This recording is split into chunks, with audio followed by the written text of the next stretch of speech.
প্রিয় শিক্ষার্থী বন্ধুরা, অনেক অনেক শুভেচ্ছা ও প্রীতি জানাচ্ছি তোমাদেরকে। আজকে যে ক্লাসটি নিয়ে আলোচনা করব সেটা হচ্ছে সপ্তম শ্রেণীর গণিত 4.1। এই অধ্যায়ে আমরা রাশির গুণন দেখব।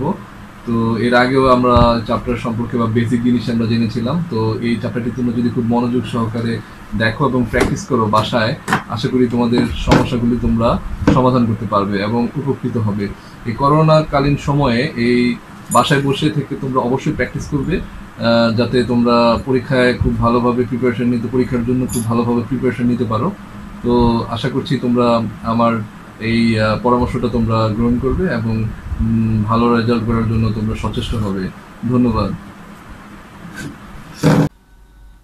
বন্ধুরা। আজকে আমরা গণিত সপ্তম শ্রেণীর অনুশীলনী 4.1-এর অঙ্কগুলি করব।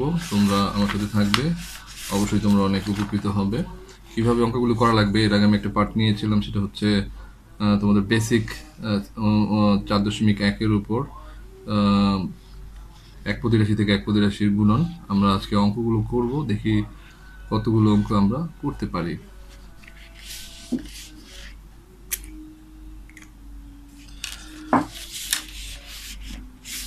এখানে একটি অঙ্ক রয়েছে 1 নাম্বার থেকে আমরা শুরু করতে চাই।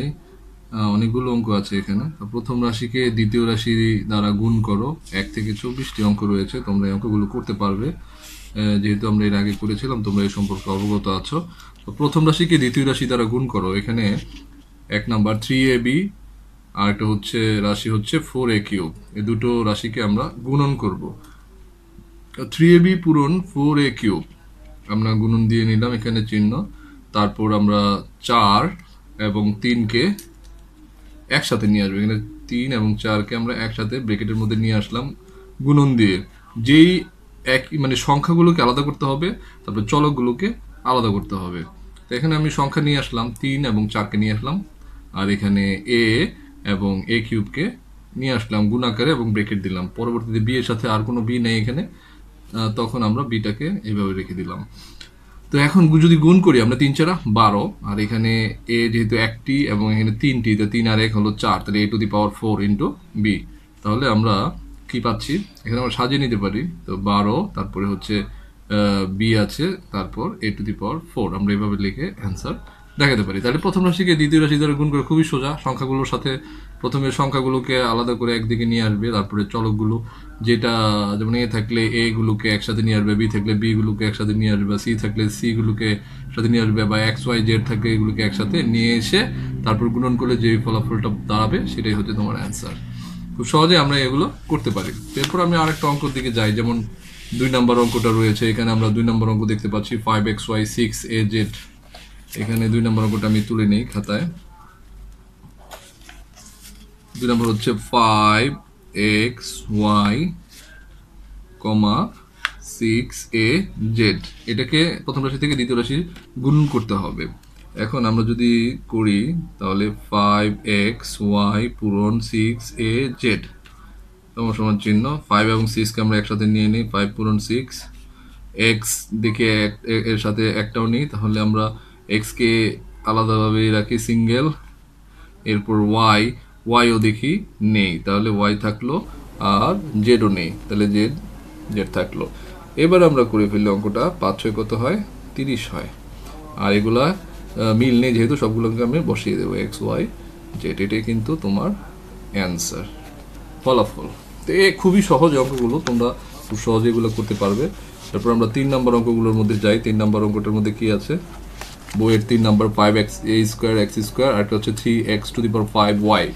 আমরা যদি এটা অঙ্কটা করি তাহলে দাঁড়াবে 5a² x², এখানে 3ax⁵y। এখন এই অঙ্কটা আমরা করব। তাহলে 5a² x² গুণন 3ax⁵y সমান আমরা সংখ্যাকে আলাদা করে দেব। তাহলে 5 ইন্টু 3 ব্র্যাকেটে নিয়ে নিলাম, ইন্টু আমরা কি করলাম, এই সংখ্যাগুলোকে আগে আলাদা করে একসাথে নিয়ে আসছি, তারপরে আমরা চলক খুঁজি দেখি কোথায় আছে। তাহলে a² একটা বসাইলাম প্রথমে, এটা এ স্কোয়ার, তারপরে এখান থেকে এ নিলাম, এ তারপর ব্রেকেট দিয়ে নিলাম, আর নেই। সুতরাং এবার আবার এক্স স্কোয়ারের মধ্যে চলে আসলাম। দেখি এক্স স্কোয়ার কয়টা আছে, তাহলে এক্স স্কোয়ার প্রথমে নিলাম, এক্স টু দি পাওয়ার 5 নিলাম, ব্রেকেট দিয়ে দিলাম, পূরণ। আমরা দেখি আর কোনো এক্স নেই, তাহলে ওয়াই এর দিকে চলে যাবো, ওয়াই লিখে দিলাম। এইবার আমরা 3 5 কত 15 পূরণ। এখানে দেখো দুটো আর এখানে একটা, 3টা, তাহলে এ কিউব পূরণ। এখানে 2টা, এখানে 5টা, 5টা 2টা করে 7টা, তাহলে এক্স টু দি পাওয়ার 7। আমরা জানি যে সূচকের ক্ষেত্রে কিন্তু গুণাকারে থাকলে পাওয়ারগুলো যোগ হয়, তাহলে 5 আর 2 কত 7, এখানে 1 আর 2 হলো 3, এখানে কোনো কিছু নাই মানে হচ্ছে একটা, তাহলে 2 আর 1 3, মানে এ কিউব। আর এখানে হচ্ছে X to the power 7 into Y. এখন আমরা সাজিয়ে সুন্দর করে লিখে দিলেই হবে, আমাদের অ্যান্সার বেরিয়ে যাবে 15 বা 15 a cube x to the power 7 y. এটাই হচ্ছে তোমার ফলাফল। প্রিয় শিক্ষার্থী বন্ধুরা, এখন আমরা 5 নম্বর অঙ্কে চলে যাব। 5 নম্বর অঙ্কটি করছি।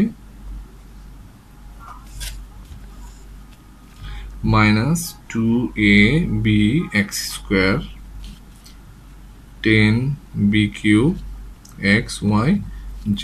এবার গুণ যদি করি, -2ab x স্কোয়ার পূরণ 10b cube x y z সমান সমান চিহ্ন দিয়ে নিলাম। এবার -2 আর 10 কে আমরা একদিকে নিয়ে যাব, ইন্টু 10 ব্র্যাকেটের ভিতরে রেখে দিলাম,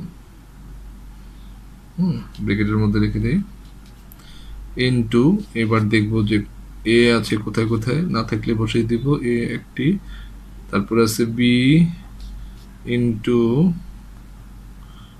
বি কিউব, এ বি নিলাম, ব্র্যাকেটের মধ্যে রেখে দিই, into x square into x, x নিলাম, এক্স স্কোয়ার নিলাম, তারপর ইন্টু ওয়াই ইন্টু জেড। ব্যাস, 10 দুগুণে হচ্ছে 20, 20 লিখলাম। -20 ইন্টু এ ইন্টু এখানে একটা আর 3টা 4টা, তাহলে b to the power 4 into 2টা আর একটা 3টা cube into y into z. এবার আমরা যদি লিখি -20 a b to the power 4 x cube y z. এভাবে আমরা আমাদের ফলাফল পেয়ে যেতে পারি। তাহলে এটাই হচ্ছে আমাদের ফলাফল। সাজিয়ে লিখতে চাইলে সাজিয়ে লিখতে পারো। তো আর সুন্দর করে লেখা যাবে, সামনে নিয়ে আসতে লেখা যাবে যেতে পারে। গুণাকারে থাকলে যে কোনো ভাবে আমরা রাখতে পারি, সেটাকে আগে পিছিয়ে লিখে কোনো সমস্যা নেই, আমরা এটা রাখতে পারি। আচ্ছা, এখন যদি 6 নম্বর অঙ্কে আমরা যাই, এটা 6 নম্বর অঙ্কটা আমরা দেখব কিভাবে করতে হয়। আমরা খুব সহজেই কিন্তু এইভাবে অঙ্কগুলোকে আমরা করতে পারি। তো তোমরা তোমার বাসায় বেশি করে প্র্যাকটিস করবে, তাহলে তোমরা মাইনাস এবং প্লাস নিয়ে তোমাদের ঝামেলা করতে হবে না। এবার আমরা 6 নম্বর অঙ্কটা চলে যাই।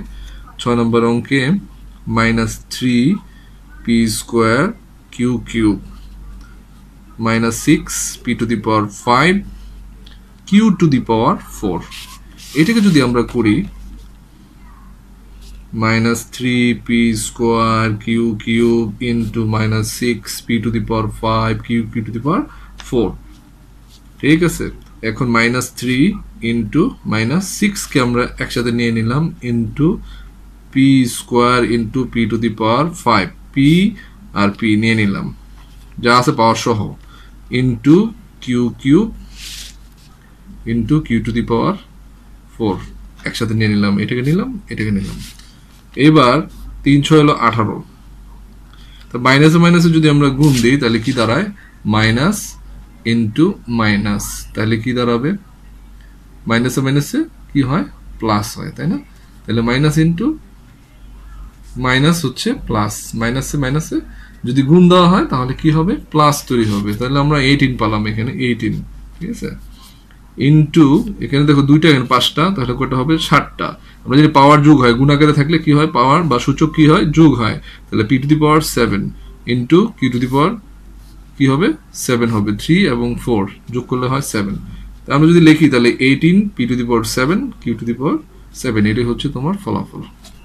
এইভাবে আমরা আমাদের অঙ্কগুলো করতে পারি। তো এখানে তোমাদের অনেকগুলো অঙ্ক আছে, সেই অঙ্কগুলো তোমরা বাসায় প্র্যাকটিস করবা। আশা করি তোমরা খুব সহজে এই অঙ্কগুলো করতে পারবে। তাহলে বাড়ির কাজ দিয়ে দিই। তোমরা বাড়ির কাজ করবে 7 থেকে 12 পর্যন্ত। বাড়ির কাজ থাকবে, বাড়ির কাজ